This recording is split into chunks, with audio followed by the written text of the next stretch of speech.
اعوذ باللہ من الشیطان الرجیم بسم اللہ الرحمن الرحیم السلام علیکم ورحمۃ اللہ وبرکاتہ۔ ناظرین، آپ کو اپنے channel Ali Raza T V میں خوش آمدید کہتے ہیں۔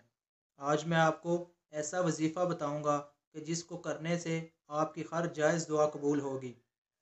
نبی کریم صلی اللہ علیہ وآلہ وسلم نے فرمایا، جس شخص کی رات کو آنکھ کھلے اور وہ یہ دعا پڑھ لے، لا الہ الا اللہ وحدہ لا شریک لہ لہ الملک ولہ الحمد وہو علی کل شیء قدیر، الحمد للہ وسبحان اللہ ولا الہ الا اللہ واللہ اکبر ولا حول ولا قوۃ الا باللہ۔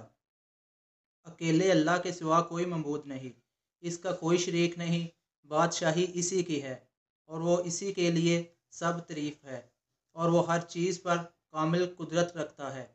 سب تعریف اللہ ہی کے لیے ہے، اور اللہ پاک ہے، اور اللہ کے سوا کوئی معبود نہیں، اور اللہ سب سے بڑا ہے، اور اللہ کی مدد کے بغیر نہ برائی سے بچاؤ ممکن ہے اور نہ ہی نیکی کی طاقت۔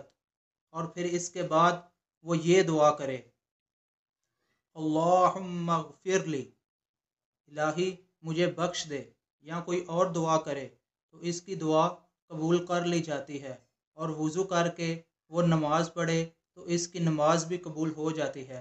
حوالہ آپ نیچے دیکھ سکتے ہیں۔ تو اللہ تعالیٰ سے دعا ہے کہ اللہ تعالیٰ ہمیں حدیث پر عمل کرنے کی توفیق عطا فرمائے۔ ویڈیو کو شیئر کریں، چینل کو سبسکرائب کریں۔ السلام علیکم ورحمۃ اللہ۔ اللہ حافظ۔